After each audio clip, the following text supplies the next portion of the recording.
Greetings. A word is a thought expressed, and your words, they are actually spells. What do I mean by that?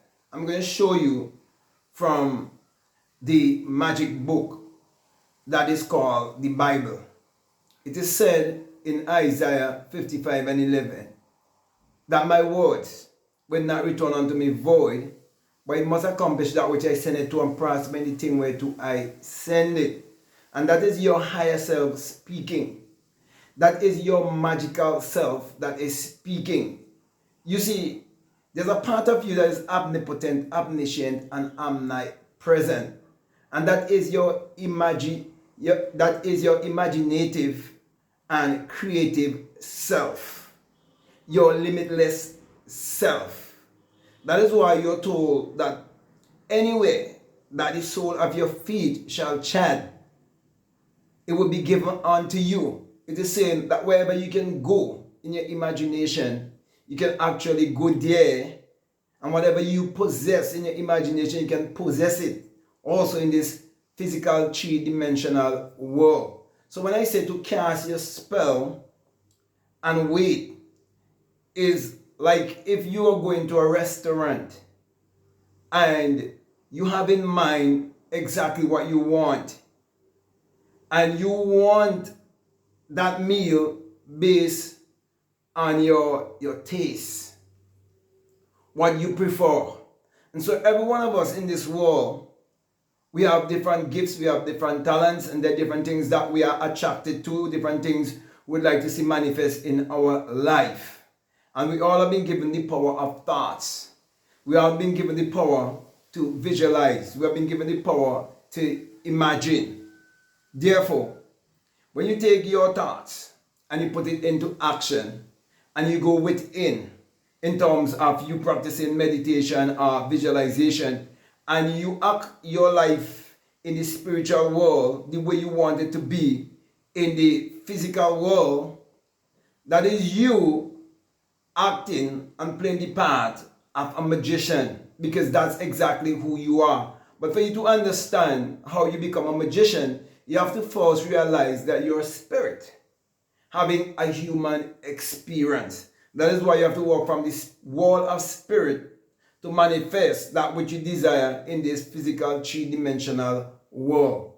So, whatsoever that you desire, you must be definite about it. You can also write it down. And we all engage in self-talk. Every person on this planet always speaks to themselves. And so, when you close your eyes, which is the gateway to your soul, you're blocking out this physical three-dimensional world because you're now entering the non-physical world. And so you're walking with an angle of light, because you can never perceive or behold light without the eyes. If your eyes are blind, it would just be darkness. So you walk with an angle of light, and you're going to shine light upon that which you desire. Okay? And it's going to become a hard and objective fact in this physical three-dimensional world. That's why, my brother, my sisters, as long as you get the picture of what I'm trying to say to you, you would realize that you're a magician. And when you read that God created the world by spoken words, and you know a word is a thought, okay? And every thought is based on vibration and frequency. Then you will understand that you have to tap into your God frequency to operate your God power to achieve your every desire. That is why your word is actually your wand. How do you see yourself? What do you think about yourself? So your belief system is what is really shaping your life. It's what would mean whether you would operate as a magician, you would allow yourself to be conformed to the system of this world and get lost on this planet, becoming a wandering soul. You see, there are so many wandering souls on this planet who get trapped in survival mode. They get trapped in the rat race. They get trapped in the dog eat dog world because they do not know that they are magicians. That is why some people, when they look at the movie with Harry Potter, they say it's evil. They say it's of the devil, especially religious and superstitious people, because they do not understand the language of symbology. They do not understand that it is a message that has been done subliminally. But you have to read through the message and read between the lines to know that you are the magician and you have a wand. And you have to use that wand. So my brother, my sisters, what are you doing with your life? Are you just going to stay on this planet being religious and superstitious, being negative? Do you realize that most religious, well, from my experience, okay, most religious people and superstitious people that I know, they are very, very negative people. And they seems to know everything. They're not teachable. But if you listen to me and you're open-minded and you're teachable, I'm saying to you, start to put your imaginal power to work. Start to use your imagination. Practice the single eye morning, noon, and night. See things through the eye of God, through the eye of imagination, through the eye of providence. Because you will move from providence to prominence. That's the story of Joseph in the Bible.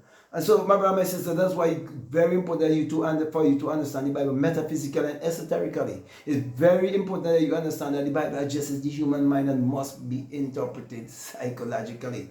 So when I speak about spells, okay, of course the religious people are going to get scared because they have been controlled by fear, doubt, guilt, shame, condemnation, judgment, all of these things. And they're always bringing it upon themselves. And they do not know it because they have no concept of the law of cause and effect. So my brother, my sisters, be a magician and do miracles in your life, because miracles and magic is basically the same thing. People say they believe in Jesus, but when they say they believe in Jesus, they actually believe in a great magician. People say they believe in God, but when they believe in God, they actually believe in a great magician. But that magician is the magical, invisible, infinite power that is within you that you can use to achieve your every desire. But of course, you have to know who you are. So with that being said, my brother, my sister, I can go on and on and on. But I want to come to a close because I believe you get the message I'm trying to bring across to you. And I want to say to you, if this is the very first time that you're listening to me, what I'm saying, if it makes sense, if it really resonates with you and you have a subscribe already, I'm definitely encourage you to subscribe, to like, to comment, to share this video. Also, if you'd like to get my Know Jesus Bible, whereby there's a blank space for you to write your name, which is I am, for all of humanity. Your name is I am, and that's the name of God. And you can never say I am and not referring to yourself. So when you get that Bible and you read it, you're making it personal. You realize it is you. It's all about you. It's your spiritual autobiography, and you learn to interpret it psychologically. Okay, just by putting your name, your identity right there. It's all about you. So if you'd like to get a Bible, it's called the 66 Books of Magic, the Overcomer's Bible. And the link for all of my other books, they are down below. Also for my Patreon, if you'd like to be a part of my Patreon community, I have a course there for people donating $20 or more. It's called the Inner Sun Science and Technology to Create Your Reality Consciously, and along with that is a bonus course on self-concept. And there's a lot more information that's available also on my Patreon. So what I would do, I would encourage you to check all of the links that are down below after you finish listening to this video, and let your intuition lead you and guide you into what to do. So with that being said, I just want to say peace, love you all, out.